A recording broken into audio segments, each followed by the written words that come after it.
Please welcome Shaka Mitchell, Gerard Robinson, Nathan Hoffman, and Ron Matus. Thank you, Paul. Good morning. Oh, come on. Is that early? Good morning. Morning. I have to say, when I got off the plane this morning, I came in from Nashville, and I got off the plane, and it was 36 degrees. And I said, this is not Atlanta. It's not supposed to feel like that in Atlanta. And then I got into my Lyft, and I kid you not, Baby, Baby, Baby from TLC was on. I said, well, maybe it still is Atlanta. My parents live not too far from here. I went to high school just outside Atlanta in Marietta. So it was great to hear from Representative Maynor this morning, talk a little bit about how education's going in the city.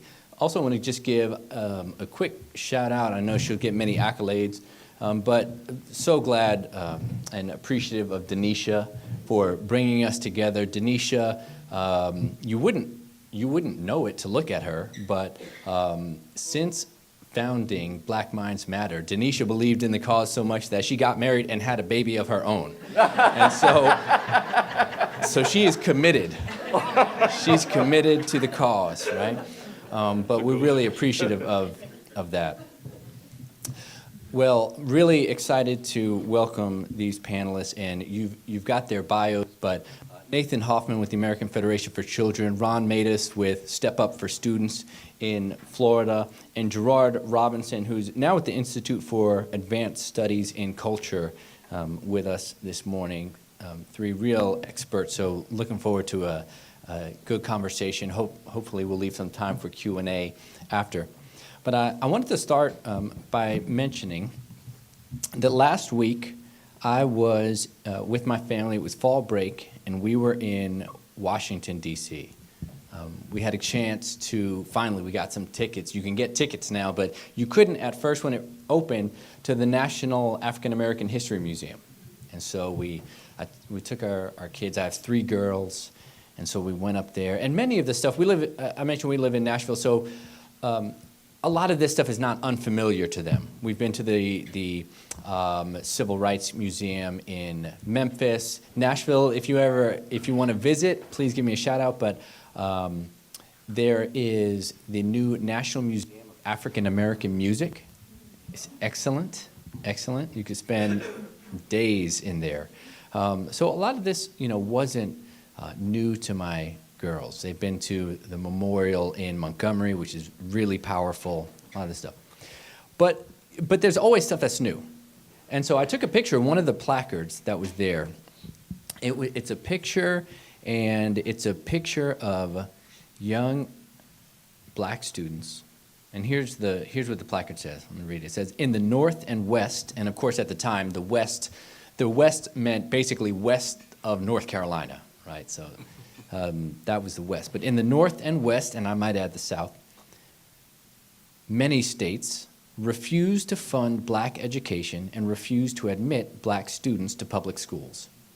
Adults raised money for schools and teachers, sometimes through churches or other Black-owned institutions. One of the first Black schools was New York's Free African School, founded in 1787. It is now 2022, and how many of us are still raising money for schools and teachers so that we can provide opportunities for our kids, right?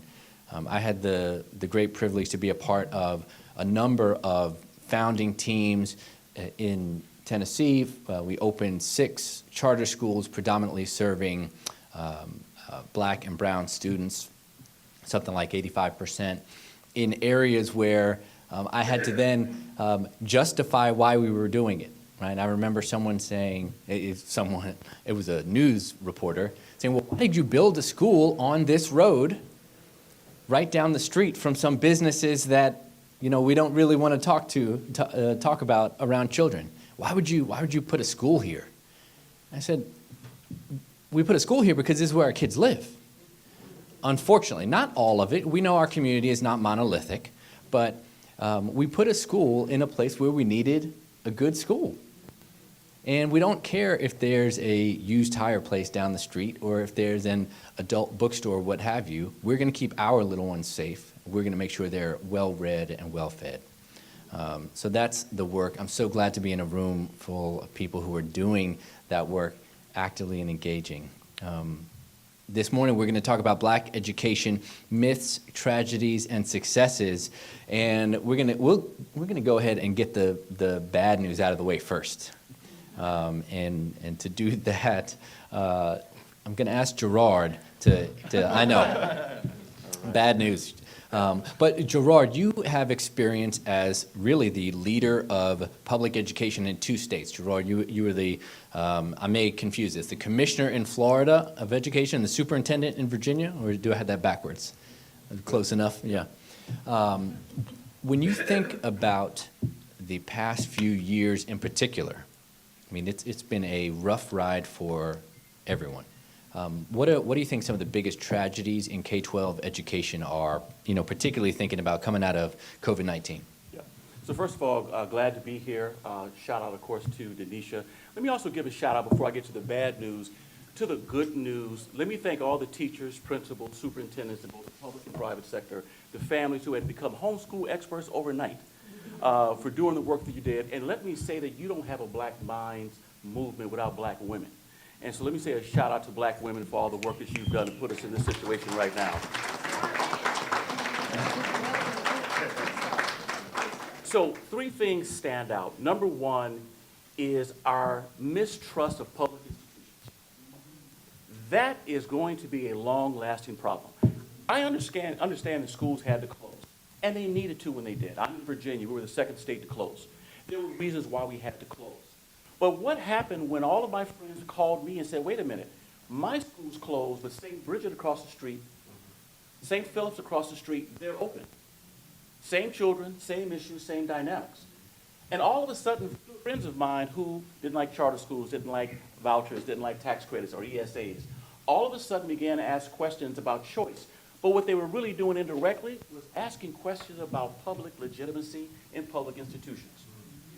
Most of our children in the United States, independent of color or class, will remain in public schools. I'm a school choice supporter, and we have to make public schools work because the majority will be there. But you've lost a level of credibility when you can't explain why this was open and that. And your first response is, well, what had happened was, didn't work. So it's a public institution. Number 2, we have done a horrible job of talking about the achievement gap until it's other people's children. Lisa Delpit wrote a book called Other People's Children. Lisa may still be at Southern University. We've been talking about the achievement gap with black students for decades. But now that other people's children are involved. So what we need to do from a nuanced standpoint is what Derek Bell talked about, interest convergence, is use it to have a conversation about class, about race, and about gender. Because we have not, and I still don't think we have not. Third, and I'll leave you with this. What we haven't gotten right is an honest conversation about the school-to-prison pipeline. What we have now was a report partly due to what happened to George Floyd, his killing. I was a 5th grade teacher in 1992 at the Marcus Garvey School in Los Angeles when Rodney King verdict happened. That's one of the things that started me in my 30-year journey for this kind of work. I work with people who are incarcerated. If you have a child born in 1990 and he or she is white, 1 in 25 will have a parent in prison. If you have a black child, boy or girl, born in 1990, 1 in 4 will have a parent in prison. If you don't finish high school, 50% likelihood your children will go. So the point being, students were out. I had one superintendent in Virginia say, you know, we're not talking about the gang recruiting that took place when schools were out. Mm-hmm. And so while we're talking about the prison and school pipeline, we have now a pipeline that's just going to be really challenging. So those are just 3, institutional, academic, and prison-wise, that I think we just haven't done enough to talk about. Yeah, no, thank you, Gerard. Nathan, I want to come to you because, you know, you're coming from Chicago, and I mean, some interesting things were happening in Chicagoland, particularly because of the pandemic. So I wonder if you might just kind of set the table a little bit, maybe talk about what did you see on sort of the, unfortunately, the negative side, coming out of Chicago for what has it meant for our kids over the past couple of years? Yeah, what's really interesting, and I think I commented on this at one point and got slapped for it by some people. They said during the pandemic you had Janice Jackson, Dr. Janice Jackson, who was the head of Chicago Public Schools, a black woman. You had LaTanya McDade, Dr. McDade, the number 2 black woman at Chicago Public Schools. And you had the mayor, Lori Lightfoot, black woman, who was over all the school systems, all saying, we've got to get kids back in school because our black kids, they've got to be in school. Then you had the head of the Chicago Teachers Union, a white guy, Jesse Sharkey, who said, no, for equity's sake, we actually need to keep kids out of school, and they did for over a year. What's happened since? Everybody who could left Chicago Public Schools. 11% of Chicago Public School families have left since the start of the pandemic, 11%, and climbing. And a new report from the University of Chicago Crime Lab that came out recently showed that all of the spikes in crime as it relates to carjackings, as it relates to gang activity, as it relates to everything that we're experiencing in Chicago, a majority of that crime happened with young males under the age of 17 in the city of Chicago. So that's what's happening, and NAEP scores should come out on Monday, and I guarantee, the number of kids, the percentage of kids that are reading on grade level, doing math on grade level, particularly in the city of Chicago, who look like all of us in this room, will be astronomically low. And the only response from the union is, we need more money, we had to close, it was the right thing to do. I was about to say a word that I probably can't say in here, but bullcrap, for lack of a better word. So that's what's going on in Chicago, and it's got to get worse so long as we continue to allow it to get worse, so long as we continue to prop up folks who say they care about our community but do nothing whatsoever to actually show that they care. So that's what I'd say. Yeah, that 11, you said 11%? 11%, yep. 11% of students leaving a district, particularly the side, I mean, how big is the Chicago, that district? What are we talking about? So 10 years ago, Chicago had over 400,000 kids. They've got 320,000 now. So Yeah, well, I mean, school founders in there, I know you're probably already doing the math, because that's how I would be doing, right? I mean, you start multiplying that out. yeah, I mean, Chicago is actually no longer the third largest school system. Miami-Dade has surpassed them as the largest school system as of this year. Yeah, it's remarkable, and it's going to cast a long shadow, a long fiscal shadow, right? Because now all those kids left, school finances are usually a year lag. We're going to find out in 2023, 2024, there's no more money. Where did it go? It didn't go, I don't think, to a whole lot of meaningful professional development on delivering virtual education in the event that another, Omicron wave hits or whatever. It went, I could not tell you in my district where it went. Our district got, $600 million in federal money in Nashville. Where is that money, right? I would like to find that pot. Ron, what has it looked like in Florida? So really some innovative things happening in Florida generally, but were there some misses? Let's talk about the misses first that you saw maybe across the state. You mean misses in terms of pandemic response? Yeah, or? I think in terms of pandemic response. I think we lucked out, relative to other states because we opened up early. Yeah. We did not drag this out for a year or two. Our schools were back open in the fall of 2020. And, I think you credit the governor for that. I mean, there was a lot of pressure not to do that. And I think ultimately we did the right thing. I think there was also a lot of pressure, though, frankly, from choice schools. Because you did see charter schools and private schools, which we have a ton of, open up quicker and come up with some really interesting things on the fly in a much more responsive way than you saw the district schools respond. So I think those kind of things went hand in hand. I mean, you had a governor who wanted to do the right thing, and you had pressure from choice schools who were doing the right thing, and ultimately our kids went back to school earlier. Mm-hmm. Yeah, let's stick with this theme of choice schools in Florida, because the ecosystem there is really rich. And so I wonder if you might kind of set the table a little bit for folks who may not know, a ton about what does parent choice, educational choice, whatever, look like in Florida? Right now, it looks like all of the above. I'm gonna try to have some fun with this. So I hope it works. So when I think about education policy in Florida, I think of that Florida man theme, or that Florida man meme. I don't know if you guys know what I'm talking about, but so the Florida man thing is. I've seen a picture of a of a guy. I won't use more coarse language, but he's got long hair and pale skin and a big American flag, and he's standing in the middle of a hurricane. There you go. That's one of them. Exactly. Yeah, yeah. Well, we have thousands of images and headlines like that. And so this Florida man meme is built on, people in Florida doing crazy things. And it's usually a guy. So there's all these headlines virtually every day that says, Florida man did something crazy here, or Florida man did something crazy there.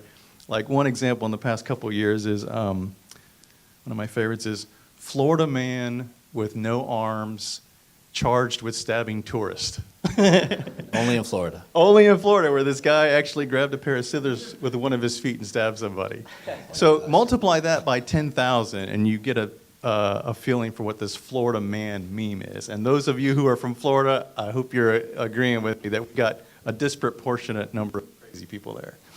But that makes what happened with education policy in Florida that much more remarkable. Because if I could boil down Florida education policy into a meme, it would be, oh my God, Florida man got something right. And it gets complicated because there's a lot of policies that you can throw into the mix that would have led to the gains that we've seen over the past 20 years. But there's no doubt one of those dominant threads is expanding choice in every which way. So we have more than 700 charter schools now. And Gerard, we were talking last night about how many charter schools Virginia has, which 8. So just to give you a sense of scale, Virginia's got 8, we've got 700. In fact, we got more subspecies of charter schools than Virginia has charter schools. We got 15 classical charter schools. And we have more than 2,000 private schools participating in scholarship programs. Say that again, 2,000? 2,000. Okay. Yeah, I mean, there are probably 2,600, 2,700 private schools total. So not everybody participates, but the number participating is about 2/3, and that number has gone up over time. Because as more people see how the system works, they want in. And they're also seeing the demand from parents. And there's no doubt that black families and families of color are in particular attracted to options. We now have 120,000 black students who are enrolled in non-district school choice options, either charter schools or private schools via scholarships. And Denise and I put all this together in a paper last year. 120,000 students is about 1 in 5 black students. So in the span of 20 years, we went from basically no choice to 20% of black students being in non-district choice schools. So I think it's fair to say black families like charter schools, black families like private schools. There are a lot of black families homeschooling now, which is also encouraged in Florida. We have 150,000 students in home education in Florida now. So black families like all of the above, and in Florida we offer all of the above. Yeah, that's great. Thanks, Ron. Gerard, you've been working in the education reform space for, a minute, despite being only 25 years old. You've been doing it for a minute. What are some of the changes maybe that you've seen in attitudes among sort of the broader black community towards education, maybe towards public education? Because I think sometimes, and maybe this goes in the myth category, sometimes we think, oh, well, black families are not interested in this maybe, quote, innovative design, or they're not interested in this, in something outside the neighborhood public school. How have you seen that change or evolve over time? So I'm going to use what my daughter would say, bad grammar or English to get this point across. There's never been a point in the history of the United States where black people did not like choice. There's never been a time. We just called it something different. So 1992, Rodney King riots, we're out of school for a week. I go to a ton of community meetings in Los Angeles. That led to me getting interested in public policy. We ended up introducing a bill called the Super Zone Bill, which was dedicated to the LA County area with particular focus on communities most impacted by people rioting, civil unrest, you choose the term you like. I went to community meeting after community meeting. Black families saying, was a charter school. Now remember, 92, well, I got the time 93, California's only the second state in the nation with a charter. First one is Minnesota. Before there were any books written on charter schools, black families in 1993 said we want it. Because they knew what independent black schools looked like. Because some of them went to independent black schools. It was a choice in the public sector. Now, the bill did not pass, but black families were saying that then. When you talk about homeschooling has been a part of the black community for over 100 years. Because when you didn't have school, you had what we called a home and then you school. When they excavated the plantation of George Washington and Thomas Jefferson, they found tablets and what we would call pencils today. Wait a minute, you mean they would learn to read and write in slavery? Yes. And so you fast forward to today, 2022. The movement itself is roughly 31 years old today. When you poll people, left and right polls, black families say, yes, we want more choice. But what they're saying is we want more freedom. And let's talk about the black founders. I'm a founder of 2 charter schools, a founding board member. So I was with you who have charter schools on filling out the application, having to go to a community. My charter school is here in Atlanta. I had 8 public school principals come to testify against the school when it opened. Called me. And I said to the parents in the room, how many of you have ever seen 8 principals at one meeting before? Now, we didn't pass the first year, we did the second year. But the family said, oh, I thought you were trying to take money away from public education. No, I'm trying to take money from the prison system by educating your children in the first place. And the last difference really is the black Democrats.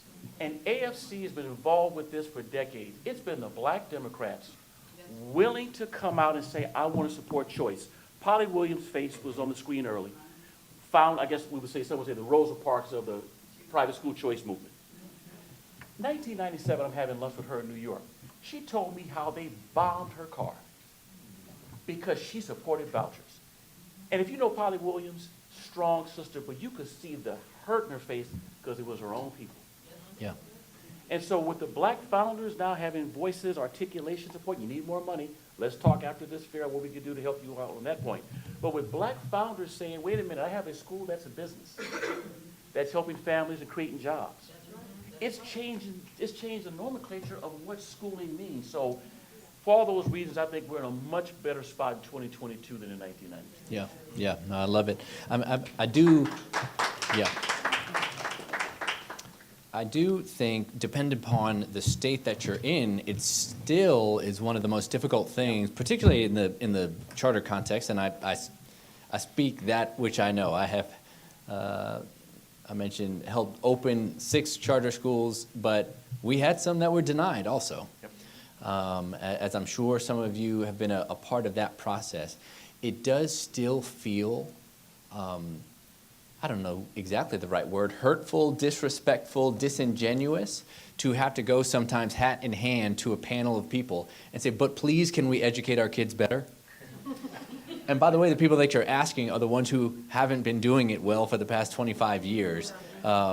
Very, very frustrating. And so all the more reason to be encouraged. And I hope there's some time for fellowship among folks in this room because you're going through the struggle together.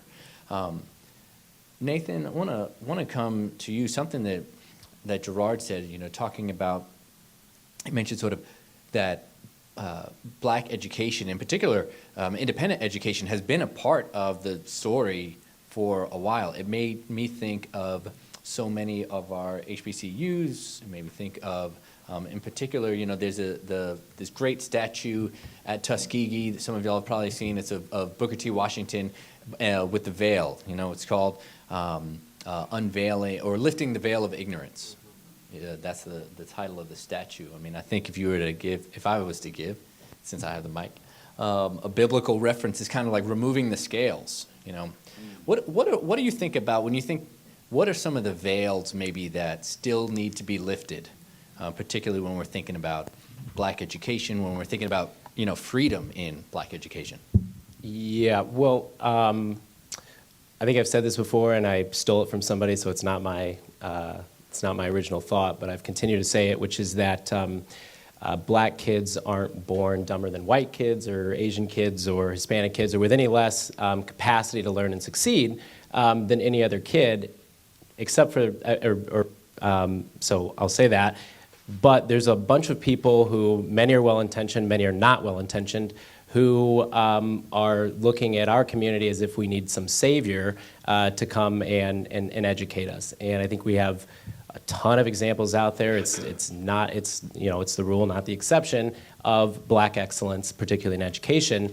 But there's this growing movement that I have seen, particularly in the wake of George Floyd, to say, oh, well, we got to go help the black community. And the only way they're ever going to learn is if we do X, Y, and Z that has nothing whatsoever to do with teaching kids to read and to write. And so what I've often said is, even if let's suppose tomorrow we give every kid in this country access to universal health care. If they still have a low-quality teacher in their school, if they still have to cross gang lines to get to that school, if they're still not being taught to read and write and do math on grade level, well, their chances of success will not be very strong, even though they're going to have good health care now. So all of those issues are important, but when you look at whether or not black children are learning, we need to look at, we need less saviors and more just like doing the actual work. And so as I look out in this room, this is what I'm excited about, is we're not walking away from the battle. We're actually charging forward into the battle with more people every single day.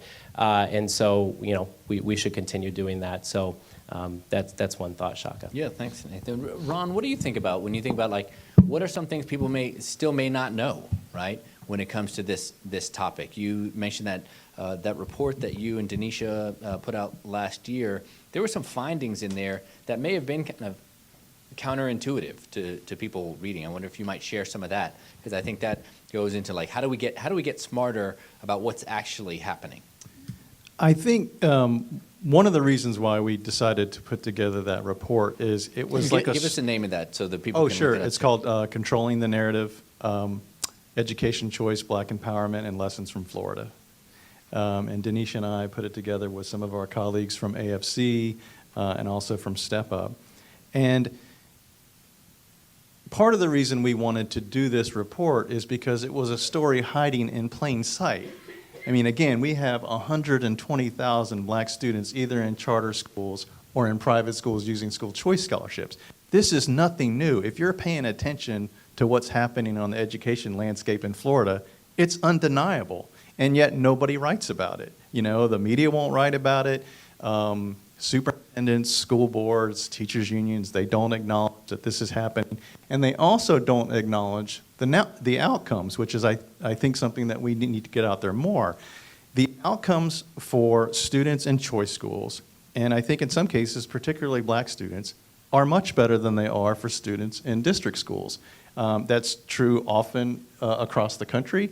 It's certainly true in Florida. So if you compare test scores, graduation rates, NAEP scores, whatever the case might be, you're going to find better outcomes for black students in charter schools in Florida and private schools in Florida than like students in traditional schools.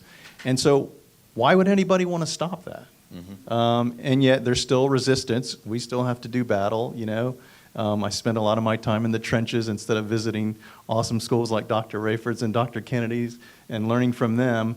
So the battle goes on. But one thing I think people should know is that the outcomes are better. I mean, not only are parents happier, not only do they have the right to choose those schools, but they're choosing wisely. If you look at any academic indicator there is, the results are better. And I'll just leave one indicator real quick. So if you go back to the late 1990s in Florida, and this was way, way before Commissioner Robinson was our education commissioner, the grad rates in Florida were at 52%.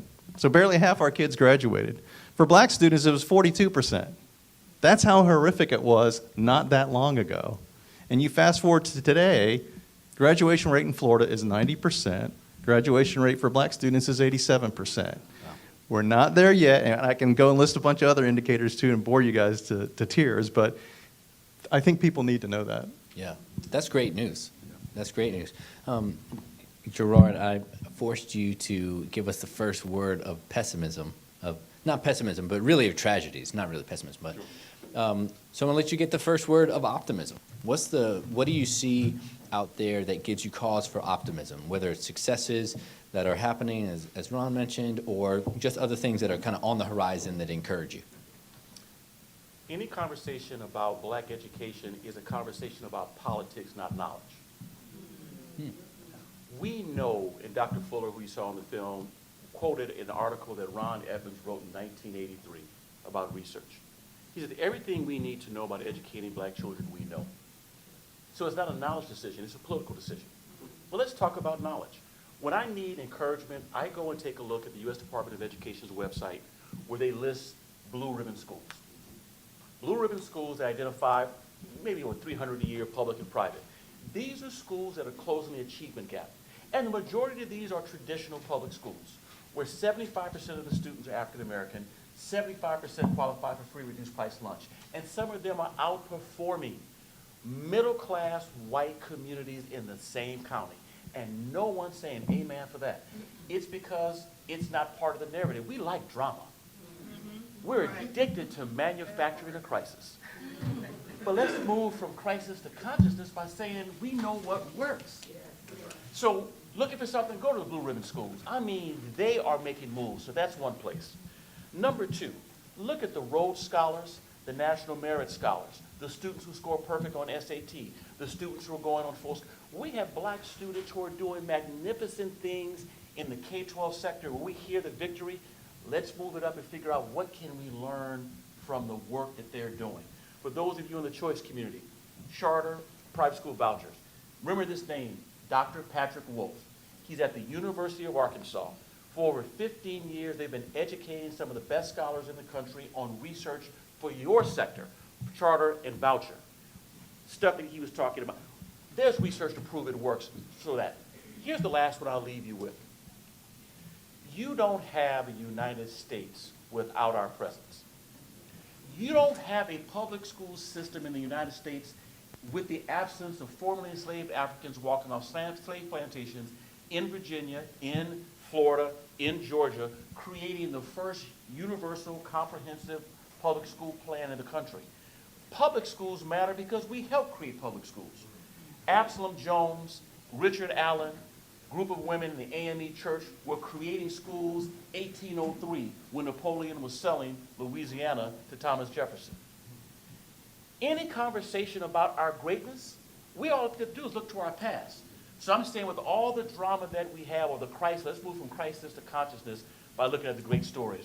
So those are some of the things I'd recommend, and those are things that at least keep me safe and sane in these conversations. I love it. Safe and sane is good. It does strike me, though, that as you mentioned, public schools don't happen without black children, black families, but And black taxes. and black taxes, black work ethic, a lot. But it does strike me that that same public school system in many places, not 100%, but in many places, takes those same people for granted, right? And so I remember I would hear lots, oh, well, you know, you can have these parent outreach plans in your school design, what have you, but, you know, I mean, parents are not going to come out. Parents are not going to come out. And, you know, my response to them was always, well, they're not going to come out to your meetings because you're not really engaging them. You're not really asking questions. It's just, you know, direct, speechifying. It's not a conversation. I said, and if I kept being invited to listen and never participate, I would stop coming too. I think when we engage our people, when we engage, you know, any people, people will show up. Parents will show up for their kids, right? Yep. They don't have to be sort of research scientists and data geeks. They will show up because they love their children. Yep. Nathan, I want to ask you. I mean, what are some? You gave us some really sobering numbers from Chicago, but I know that you are looking at policies across the country, and you're looking at activism across the country, movements across the country. What are you seeing that kind of gives you some hope, some optimism? I know this is a choice crowd, and choice is there's a lot of stuff happening on Choice, Arizona, and what have you. But what I think I'm actually most excited about is finally we're acknowledging and changing policy to reflect that acknowledgement that the way in which we've been teaching literacy over the past 30 years is incorrect, that there's actually a science to the way in which we learn how to read. And Mississippi, actually Florida did it first. Mississippi sort of come along the way, and there's a woman that I used to work with by the name of Dr. Kimiana Burke, who's out of Mississippi, out of Jackson, Mississippi, who led that work in Mississippi. And we'll see, I guess we'll see with the new NAEP scores coming out, but prior to the pandemic, they were the only state in the country that was achieving reading growth, not for their highest learners, not for just their white kids, but for every kid across the board. That is moving across the country with rapid speed. As far as Alaska, they passed a policy this last year. And so I'm very excited about the fact that more kids will be able to be taught the proper way to read, and as a result, be able to read than before if this keeps up. So I'm very excited about that. Yeah. It's not choice related, but No, I'm but excited. but listen, it's such a positive thing. It's also amazing to me, and I'm not a literacy expert, but amazing to me that we're having like this great awakening that there's a right way to teach reading.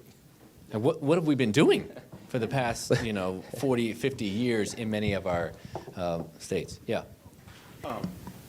It's choice, but it's also voice. It's worth noting that Mississippi didn't happen overnight. Right. And when you hear Mississippi, you often say, God damn, thinking about Nina Simone's song. Peggy Brookins, who's the president of the National Board for Professional Teacher Standards. Those are the nationally certified teachers. She went to the Mississippi governor and said, tell you what, you've tried everything. Let me work with teachers, Delta throughout the state, work with them, get them prepared. And so when you see the NAEP scores, that happened because a black woman decided, I'm going to go to Mississippi, talk to a Republican governor in a scarlet red state with scores that aren't great, and say we're going to do something. So just worth noting that happened because of the work of Peggy, and she's a good friend and someone you should look at. And in terms of reading, as you mentioned, there's a former Howard University professor, she's passed now. I'll get her name, but she was writing about teaching students, black in particular, how to read from the 60s and the 70s, and opened up a private school in East Palo Alto in the 60s, focused on this, where scholars around the country went because they said, you're doing something for literacy we thought was undone. She didn't get $1 million, but she did some great research. Well, back to where we started, African Americans have been raising money for teachers and schools since, that placard was from talking about 1787. Been doing it, for a while. Kimiana Burke in Mississippi, I know she was doing a whole lot of work on literacy as well. She's somebody to look to. Dr. Hoover, that's what it is. I think it's Dr. Gene Hoover, Howard University, 1960s. We've got about 10 minutes left, and I would love to just open it up if there's some questions. We've got some great panelists up here, and I don't want to stand between us and going on this school tour. But if there are a couple questions, we've got a minute. Anybody want to speak up? I have a question. Yes, please. My name is Janelle Wood with Black Mothers Forum, and we just started micro schools last year. We've been advocating in the schools, working with school boards, to create safe and supportive learning environments for our black children within Arizona schools. And the question I have for you, one of the things that we've struggled with, and we're still mobilizing and working with black parents, confidence level of our black parents who came through a system. They've all come through the public school system. And they don't feel that they should have, they don't feel welcome to come to the table to articulate their concerns. And so we have been trying to work with them to help develop their voice. What are your suggestions and recommendations of how we help parents better articulate the needs of their children, the needs for their families, and the need for school choice? Ron, I might ask you to speak to that, just because there's so much diversity in cities in Florida. I wonder if there are there organizations has Step Up done some of that, almost like concierge service, right? Someone to help you navigate what's coming up next. Particularly, we didn't have these choices when we were kids, so it truly is a new landscape. Yeah. It's a great question. I don't know if I'm going to have the best answer. I do know that at Step Up for Students, we work with parents all the time, and There's a little bit of coaching that goes on, but for the most part, we tell them, be yourself. Share your story. Your authentic story is powerful. And so we help parents all the time talk to lawmakers, visit for legislative delegation meetings, for committee hearings in the Capitol. The charter schools in Florida have very similar organizations where they do the same thing. I don't know if that's the best answer, but I think it's happening organically on its own in Florida. And, I think choice spurs engagement. I think there are millions of parents now doing research about schools in a way that they didn't do 20 or 25 years ago when everybody just went to their assigned school. And now they have all these options, and they're doing their homework as to which option is best for their kid. So I think they're doing homework, and they are speaking out more. At least that's the experience in Florida, I think. I'll give you a playbook from a previous life. So at one point, I was president of the Black Alliance for Educational Options. We're the largest provider and supporter of black families, working class, and low income in the country, focused on choice. We received a grant from the Open Society, $300,000, to create Parents with Power program for the exact same reason you mentioned. A lot of our parents were intimidated when going into a meeting, and this was for a program for black boys in special ed. A lot of black boys in special ed, in fact, need special education services, but we know they're often referred for behavioral reasons, not academic. And so we put together a workshop for 2,000 parents in 9 cities where we walk them through, Gerard, you're not going to meet with the principal. Here's the conversation. We had to let parents talk, sometimes cry, because literacy challenges with parents. Literacy challenges, we have to own that. So after this is over, let's talk. I'd love to communicate you with the guy who funded me. He's with a different group, but he's got a network of people. And that program made a difference. But it's acknowledging that we are working with parents who feel very intimidated with the system we're trying to change. Nathan, you have something you want to add to I that? was just going to, in terms of connections, there's a lady named Sarah Carpenter who's out of Memphis. She's got, is it Memphis Lift? Memphis Lift, yep. Program, yeah, and the Powerful Parent Network. And I mean, to the point of just being sort of raw and not overly coached and just speaking from the heart, I mean, her movement tanked the presidential aspirations of Elizabeth Warren because she took black mothers around the country and tanked her presidential candidacy. So it can be done, and I think there's a lot to learn from what she and actually Dr. Howard Fuller as well did. So that would be something to talk to. I'll point to, it's a little bit self-aggrandizing, I apologize, but there is a report, and I think you can get some at the check-in, the registration table. It's called The Warmth of Other Schools. And I and a few colleagues put this together, but in the back of that report, there's kind of a I don't want to say a checklist, because we know it's not as easy as just a checklist, but there are some tips for school leaders who are thinking about how do we better engage communities that have historically been underrepresented. This report says historically underrepresented in private schools, but in schools, right, in school meetings. And so you might just check some of that out. In the back, there's a question. Yes? Good afternoon, everybody. My name is Ariana Craig Jolly. My husband and I started Heights Academy Private School in New Orleans in 2011. Earlier you all said, and thank you so much, earlier you said that our kids are leaving the system, specifically in Chicago. Are you seeing this trend in other places? For instance, New Orleans is where we are. And how can we as private schools position ourselves to do a better, more effective job of welcoming those kids into our schools? Yeah, Nathan? Well, I'll start off. I do think coming out of the pandemic, you do look at sort of the attendance and the migratory patterns of where kids are and where families are choosing to go to school.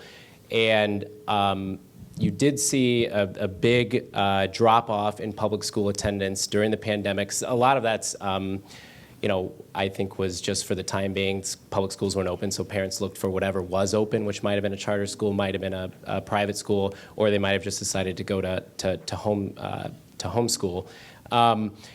Some of that's rebounded, although I think we have a new normal now where there is going to continue to be fewer and fewer kids in public schools or families choosing public schools if they don't change and they don't do what they've done in places like Miami or even in Arizona to compete with private schools and charter schools. So some of that you do continue. We will continue to see, I think. And then I forgot the second part of your question. So apologies. What do we do to attract, if you're a school leader, to attract people back? Yeah. I don't know. You probably have better sense of that in Florida. Well, I don't know if this is going to be a good answer. One thing that we've seen in Florida, and we have some school founders here from Florida who can testify to this, is demand was not a problem. So we had, another report we put together recently was on teacher entrepreneurs, former public school teachers, and maybe there are many of you in here today who started their own schools. And I'm not saying it was easy. I've heard the most amazing, inspiring stories of how hard it was to start up, to find those funds, to get things rolling. But the one problem that wasn't a barrier for the folks that we talked to for focus groups and everything else was demand. So essentially word of mouth got out that there was a new option that was created that was high quality, and parents flocked to them.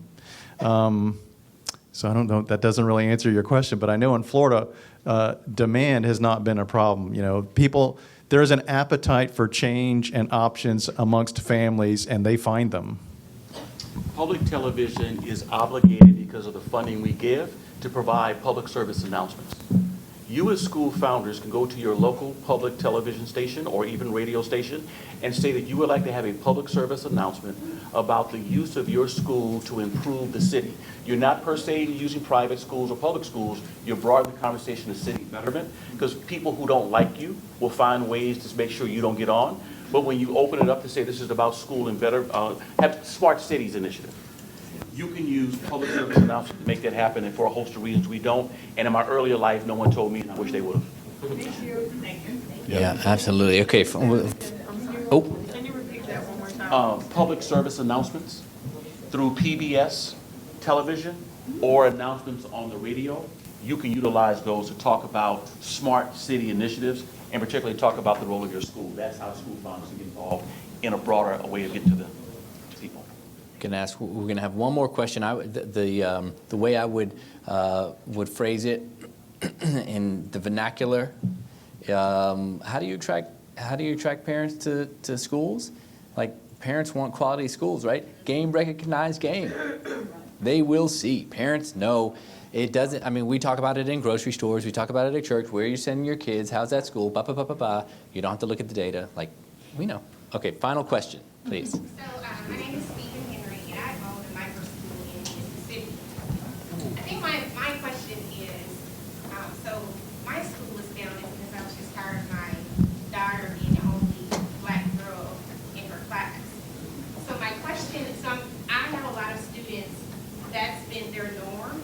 So my question is, what messaging would you give to other black families that are, like, their children are in predominantly white schools, private schools, but they're not necessarily comfortable with leaving that environment. So what messaging or advice would you give for that? I'm first generation college student. Neither one of my parents went. If we belonged to something, it was Heckle and Jekyll. Now I belong to Jack and Jill. We joined Jack and Jill because we wanted our girls to have more access to black girls and boys who were doing this, because they're in a school for gifted and talented, had to take the national tests. So we're using Jack and Jill. My wife's an AKA. We're using her sorority. I'm doing some work. So we're using the network that we've always had to use, but that's one we're doing because it gives us national. So we can meet you in Mississippi, you can meet us in Virginia. But that Heckle and Jekyll and Jack and Jill thing, my life has changed. Yeah. And I think the beautiful thing is you're no longer an exception. Right. Right? There really is, there's a community. Yep. Right? There's a community out there. I think, as much as I mostly hate social media, there are some ways that we can now connect, and I would encourage you, reach out. There's definitely, you're not the only one. Let me close with this. mentioned that we had taken our girls up to D.C. Last week, and I said to my 10-year-old daughter, you know, in the National Museum of African American History, when you get up to, I think maybe one of the top floors, there's a whole display about black athletics, and you know, it's empowering, it's inspirational, whatever. And my 10-year-old does gymnastics, which means we have a lot of cartwheels around the house all the time. And she said, you know, my class voted me most likely to go to the Olympics. And I was like, oh, that's cool. And I was like, that's great, Hadassah, you know, congratulations. And she says, but they don't know, I don't even want to go to the Olympics. I want to be a scientist. And I was like, come on. Like, our kids are going to live the dreams that we have for them, right? Please join me in thanking our panelists, and thank you all for being here. Thank you.